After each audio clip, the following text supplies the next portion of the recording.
Hello students, welcome to law excellence IAS academy. ఇవాళ మనం మాట్లాడబోతున్నటువంటి విషయం మీ అందరికీ ఆల్రెడీ తెలిసే ఉంటుంది. మనకి సంబంధించింది, యూపీఎస్సీ ఆస్పిరెంట్స్కి సంబంధించినటువంటిది. ఢిల్లీలో ఒక కోచింగ్ సెంటర్లో సెల్లార్లోకి వాటర్ రావటం వల్ల, ఫ్లడ్స్ వల్ల ముగ్గురు చనిపోయారు. దగ్గరలో ఉన్నటువంటి నాలా బర్స్ట్ అవ్వటం వల్ల సడన్గా వాటర్ రావటం, అక్కడి నుంచి వాళ్ళు బయటికి రాలేకపోవటం, దాంతో వాటర్ ఒక్కసారిగా వచ్చి పడటంతో తప్పించుకోలేక ముగ్గురు చనిపోయారు. మరి ఈ నేపథ్యంలో దేశవ్యాప్తంగా కూడా నిరసనలు అనేవి వ్యక్తమవుతున్నాయి. మరి ఇక్కడ తప్పెవరిదంటారు? ఇక్కడ మనం బేసిక్గా ఆలోచించాల్సిన విషయాలు రెండు ఉన్నాయండి. అదేంటి? ఒకటి, అర్బన్ మేనేజ్మెంట్ సరిగ్గా లేకపోవటం, సేఫ్టీ ప్రోటోకాల్స్ అన్నటువంటివి లేకపోవటం. రెండవది, రెగ్యులేటరీ కాంప్లియన్స్ అన్నటువంటిది ఉండటం. మరి ఇవాళ ఇష్యూ హైలైట్ అయింది కాబట్టి మనం దీని గురించి మాట్లాడుతున్నాం. కానీ జనరల్గా జరిగేటటువంటి థింగ్స్ ఏంటి? మనం చూస్తే 2021లో హైదరాబాద్లో కూడా ఫ్లడ్స్ వచ్చాయి. అప్పుడు చాలా స్టడీ హాల్స్ ఇనండేట్ అయిపోయాయి.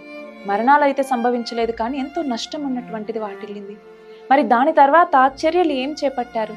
ఇప్పుడు సడన్గా హైదరాబాద్లో ఫ్లడ్స్ వస్తే, ఫర్ ఎగ్జాంపుల్ అశోక్ నగర్లోనే ఫ్లడ్స్ వస్తే ఎంతమంది మళ్ళీ దీనికి ఎఫెక్ట్ అవుతారు? మరి ఎలాంటి చర్యలు చేపట్టారు ఆ ఫ్లడ్స్ తర్వాత? అలాగే రీసెంట్గా మనం చూస్తే ఢిల్లీలో ఫ్లడ్స్ టైంలో లాస్ట్ టైము ఎలక్ట్రిక్యూషన్ జరిగి ఒక పర్సన్ మరణించారు. మరి దాని తర్వాత ఎలాంటి మెజర్స్ తీసుకున్నారు? సో ఇటు పొలిటికల్గా కూడా చాలా ట్రోల్ అవుతున్నటువంటి విషయం ఇది. కానీ ఇక్కడ మనం గమనించాలి, ఏదైనా ఒక బిల్డింగ్ కడుతున్నప్పుడు మనకి బిల్డింగ్ బై లాస్ అనేసి ఉంటాయన్నమాట. సో ఒక బిల్డింగ్ కడుతున్నప్పుడు దాని కన్స్ట్రక్షన్ కావచ్చు, దాని తర్వాత దాని మెయింటెనెన్స్ కావచ్చు, వీటన్నింటికి సంబంధించి ఈ చట్టాలకు కట్టుబడి ఉండాలి. కానీ వీటిలో చాలా వైలేషన్స్ అన్నటువంటివి జరుగుతున్నాయి. ఎలాంటి వైలేషన్స్? పర్మిషన్ లేకపోయినా కూడా బిల్డింగ్లో ఫ్లోర్లు కడుతూ ఉంటారు. సేఫ్టీ మెజర్స్ అన్నటువంటివి ఉండవు. ఎగ్జిట్ ఎంట్రీ పాయింట్స్ ఒక్కటే ఉంచుతారు. ఏదైనా ఇబ్బంది వస్తే బయటికి రావడానికి ఎలాగా? అట్లానే కన్స్ట్రక్షన్లో కూడా లో క్వాలిటీ మెటీరియల్స్ అన్నటువంటివి వాడుతూ ఉంటారు. పర్మిషన్స్ అన్నటువంటివి సరిగ్గా ఉండవు. పోనీ అక్కడ ఉంచాల్సిన స్ట్రెంత్ కన్నా ఎక్కువ ఓవర్ క్రౌడింగ్ చేయటం, ఇలాంటివి ఎన్నో జరుగుతూనే ఉన్నాయి మన దేశంలో. అయితే ఎస్పెషల్గా ఇక్కడ మనం గమనించాల్సింది ఏంటి అంటే, ఇలా రెసిడెన్షియల్ ఏరియాస్లో కూడా ఇలా బిల్డింగ్స్ వీటన్నిటికీ కట్టినప్పుడు ఓకే, బట్ దానికి పర్మిషన్స్ ఎంతవరకు ఉన్నాయి, మనం వాటిని ఎంతవరకు వైలేట్ చేస్తున్నాం అన్నటువంటిది గమనించాలి. సేఫ్టీ మెజర్స్ ఉండాలి. అలాగే ఫైర్ అలారమ్స్ అన్నటువంటివి ఉండాలి. ఏదైనా ఇన్సిడెంట్ వస్తే అక్కడ నుంచి వెంటనే తప్పించుకునేలాగా ఆ పరిస్థితులు అన్నటువంటివి ఉండాలి. అలాగే పొలిటికల్గా కూడా డిస్ఫంక్షన్ అని ఎందుకు మాట్లాడుతున్నాము? ఇన్ఫ్రాస్ట్రక్చర్ మెయింటెనెన్స్ అంత పూర్గా ఉంది కాబట్టి. మనకు తెలుసు ఢిల్లీలో ఓల్డ్ రాజేందర్ నగర్ ఎస్పెషల్గా మనం చూస్తే ఎంత క్రౌడెడ్ ఏరియా అన్నటువంటిది. మరి అలాంటి ఒక సిచ్యువేషన్లో ఏదైనా ఒక చిన్న ప్రమాదం వచ్చిందంటే ఎంత లైఫ్స్ అన్నటువంటివి లాస్ అవుతాయి. సో ఈ కంటెక్స్లో ఇన్ఫ్రాస్ట్రక్చర్ మేనేజ్మెంట్ సరిగ్గా చేయాలి కదా. ఆల్రెడీ మనకి తెలుసు అదంతా లో లయింగ్ ఏరియా. సో ఏదన్నా సడన్గా ఫ్లడ్స్ వచ్చాయి అంటే ఇనండేట్ అయిపోతాయి ఈజీగా. సో అలాంటి టైంలో ఇన్ఫ్రాస్ట్రక్చర్ని కూడా కరెక్ట్గా ఉంచుకోవాల్సిన అవసరం అన్నటువంటిది ఉంది. ఇవాళ మనం చూస్తే ఇటు లోక్సభలో రాజ్యసభలో దీని గురించి చర్చలు కూడా జరుగుతున్నాయి. కానీ ఇక్కడ మనం ఒకటి గమనించాలండి, ఏదైనా ఇన్సిడెంట్స్ జరిగినప్పుడే దాని గురించి మాట్లాడతాం, మళ్ళీ 4 రోజులకు మర్చిపోతాం. అంతేకాని అందులో మన రోల్ ఏంటి? ఇక్కడ మన తప్పు కూడా ఉంది. ఏంటి? ఫర్ ఎగ్జాంపుల్ హాస్టల్లో ఫుడ్ అన్నటువంటిది అస్సలు సరిగ్గా ఉండదు, తినలేకపోతున్నాం అంటున్నారు. మరి హాస్టల్ అంతా కలిసి ఒక్కసారి వెళ్ళి ఒక కంప్లైంట్ రేస్ చేస్తే వాళ్ళు మార్చకుండా ఉంటారా? కానీ ఇక్కడ బాధ్యత ఎవరిది అని ఆలోచించేటప్పుడు ఇటు ప్రభుత్వాల బాధ్యత ఉంటుంది, ఇటు ప్రైవేట్ వ్యక్తుల బాధ్యత ఉంటుంది, ఇటు మన బాధ్యత కూడా ఉంటుంది. మనం కరెక్ట్గా ప్రశ్నించగలిగితే చాలా సమస్యలు అన్నటువంటివి పరిష్కారం అవుతాయి. ఇప్పుడు ఫర్ ఎగ్జాంపుల్ మనం ఒక కోర్స్ పర్చేస్ చేస్తున్నామంటే అందులో 18% మనం జిఎస్టీ పే చేస్తూ ఉన్నట్టే, అవునా? మరి 18% జిఎస్టీ పే చేస్తున్నప్పుడు ఆ పర్సన్కి దానికి కావాల్సినటువంటి ఫెసిలిటీస్ అందుతున్నాయా లేదా అన్నటువంటిది.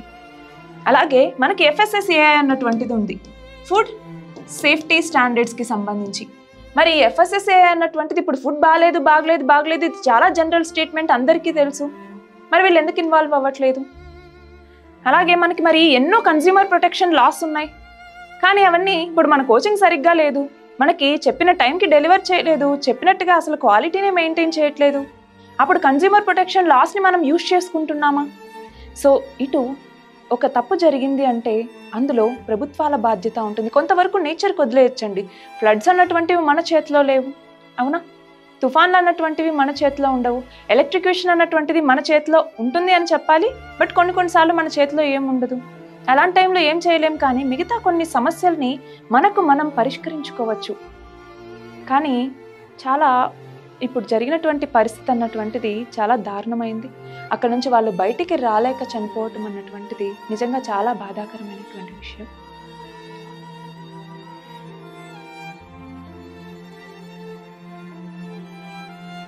మరి ఇలాంటి నేపథ్యంలో అక్కడ ఉన్నటువంటి చాలా సెల్లార్స్ని క్లోజ్ చేసేశారు. సేఫ్టీ స్టాండర్డ్స్ అన్నటువంటివి సరిగ్గా లేవు. మరి ఇప్పుడైనా సేఫ్టీ స్టాండర్డ్స్ అన్నటువంటివి మెయింటైన్ చేస్తారా లేదా అన్నటువంటిది మనం చూడాలి. కానీ ఇక్కడ ఇంకొక విషయం చెప్పాలండి, ఏదో ఈ వీడియో ట్రోల్ అవుతుందని కానీ లేదంటే పొలిటికల్ యాంగిల్ కానీ ఇవన్నీ తీసుకురావాలనుకోవట్లేదు. లేదు మాకు ఎగ్జామ్ పాయింట్ ఆఫ్ వ్యూలో ఏం ఇంపార్టెన్స్ ఉంది అనేసి మీరు అనుకోవచ్చు. అలాంటప్పుడు మీరు 2017లో క్వశ్చన్ ఒకటి ఇచ్చారు, అది చూడండి. ఏంటది? ఫర్ ఎగ్జాంపుల్, ఒక బిల్డింగ్ 3 ఫ్లోర్స్కి మాత్రమే పర్మిషన్ ఇస్తే అక్రమంగా 6 ఫ్లోర్స్ కట్టేశారు. కట్టేసినప్పుడు ఏమైంది? పూర్ క్వాలిటీ మెటీరియల్స్ వాడటం ద్వారా ఆ బిల్డింగ్ అన్నటువంటిది పడిపోయింది అనుకోండి. అందులో చాలామంది ఉమెన్, చిల్డ్రన్ చనిపోయారు. వాళ్ళు ఎక్కడి నుంచో ఇక్కడికి మైగ్రేట్ అయినటువంటి వాళ్ళు. మరి అలాంటి నేపథ్యంలో దాన్ని ప్రివెంట్ చేయడానికి అలాంటి వాటిని ఎలాంటి సేఫ్టీ మెజర్స్ తీసుకోవాల్సి ఉంటుంది చర్చించండి అన్నట్టుగా మనకి యూపీఎస్సీనే క్వశ్చన్ అడిగింది. సో ఆ పర్స్పెక్టివ్లో ఆలోచించినా కూడా ఇలాంటి చాలా సమస్యలకి మనకి పరిష్కారం అన్నటువంటిది వస్తుంది. సో ఇది ఇవాళ మనం మాట్లాడుకున్నటువంటి అంశం. కానీ ఇక్కడైతే ఒకటి చెప్పాలండి, ఒక ఆస్పిరెంట్ చనిపోయారంటే ఆ పర్సన్ చనిపోయినట్టే కాదు, వాళ్ళ ఫ్యామిలీ చాలా సఫర్ అవుతుంది. తన యొక్క ఆశలు, ఆస్పిరేషన్స్ ఇవన్నీ కూడా మరణించినట్టే. మరి ఈ తప్పు జరిగినప్పుడు ఇంతమంది యొక్క రోల్ అన్నటువంటిది ఉంది. మరి ఎవరు దాని బాధ్యతను తీసుకుంటారు? ఒక కంపెన్సేషన్ ఇచ్చేసి ఇది అయిపోయిందిలే అని సరిపెట్టేసుకుంటే సరిపోతుందా? లేదు, ఎలాంటి చర్యలు తీసుకోవాల్సి ఉంటుంది? మీ ఒపీనియన్ ఏంటో చెప్పండి.